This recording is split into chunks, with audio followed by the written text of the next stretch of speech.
Alright, in this video we'll have a look at switch case and deal with two examples. The first example is about days of the week. As we know, there are 7 days in a week, first day being Sunday, second Monday, and so on up to 7th day, Saturday. Now we have an integer variable named day and initialized to value 3, followed by a switch case. So we have a switch keyword and the variable which we would be using is day. Now for 7 days we will have each case for a particular day. So let us say case 1, which refers to the first day of the week. If the value is equals to 1, we should show appropriate message as the day is Sunday, followed by a break. So this is how a case is defined: case followed by a value which would be matched against the variable passed inside switch. We could also have an expression or a variable or a constant whose value will be matched against the cases. So this was case 1. Similarly, we will have different 6 cases. Another case for Monday, Tuesday, Wednesday, Thursday, Friday, Saturday. So for value 2 we have Monday. For value 3 we'll have Tuesday. For 4 we have Wednesday. For 5 we have the value as Thursday. Friday being the 6th day of the week, and the 7th day is Saturday.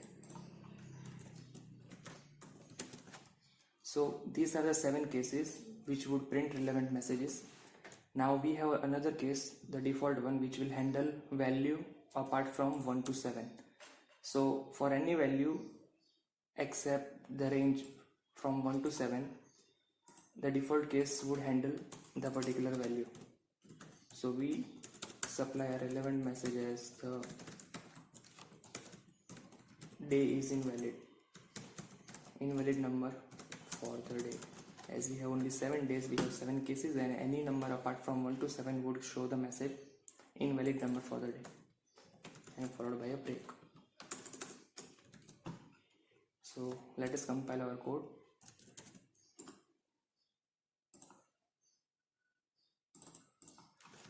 We compile using JavaC compiler, JavaC switch.java, and then interpret it using Java interpreter.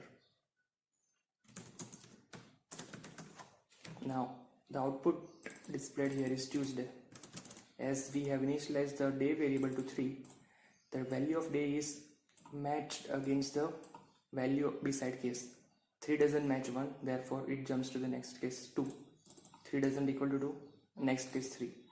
As the value of day matches with this particular case, we have an output as Tuesday, and then it encounters the break statement by which the control is jumped out of the switch case, which is end of the program. We have nothing beneath switch case, therefore the program terminates after printing the message Tuesday.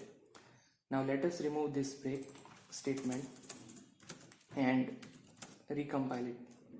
So what exactly happens when we don't specify break keyword is, it will continue to execute the subsequent cases. Therefore after Tuesday we also get the message as Wednesday, and after that it encounters break, so therefore it will jump out of the switch. So when we interpret it, we get output as Tuesday and Wednesday. Now if I again remove the break or comment out break from case 4, so it will first print Tuesday followed by Wednesday. Again it doesn't encounter break in case 4, so it will continue to execute case 5. Therefore we will get output as Tuesday, Wednesday, Thursday, as it will encounter break after Thursday. So first we compile and then interpret. So the importance of break is that it prevents subsequent cases from executing. And as far as default is concerned, let us give a random value, let us say 10, and execute our code. So we get output as invalid number of the day. as 10 doesn't match either from 1, 2, 3, 4, 5, 6, 7. Therefore, default case is executed and we get the message as invalid number for the day. So this was our first example. Now let us have a look at another one. In another example, the question is that we have a particular character and the output should show whether character is vowel or a consonant. As there are 26 characters and out of them we have 5 vowels, A, E, I, O, U. So for those 5 characters we should have output as the character is vowel, and for the rest 21 we should have output as the character is consonant. Let us initialize a variable and name it as ch and initialize to value A. Now as it is a character, it is represented between single quotes.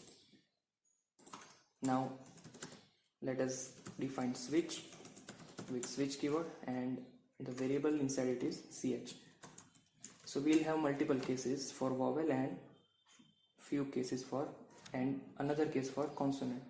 For vowel we define case A, we define case E, case I, case O and case U. For these 5 cases we should have output as system.println the character is vowel and then break. Apart from that, if any other character is found, then we print out message as the character is consonant. So we have system.out.println the character is consonant and a break. So how it would execute is, if the value of ch is A, then it will match against this case, and as this case is empty and also does not contain break, it will jump to the next case. E, again it is empty without break, jump to the subsequent case. I, same as previous case, jump to the next case. O, and again jump to the case U. In case U it will find print statement, therefore we get output as character is vowel, and then it will break the case, thereby jumping out of the switch. So whenever either one of the case is matched, it will follow its path down to this print statement and followed by a break keyword. And apart from the vowels, if there is any other character, then it won't match any of the 5 cases, thereby executing the default case. So let us run this code. First we compile the code and then interpret it. Oh, I forgot to save it. Right, now recompile and interpret. So we get output as character is vowel. As the character is initialized to small a, it will match against this case. As it is empty and does not have break keyword, it will follow its path down until it encounters break.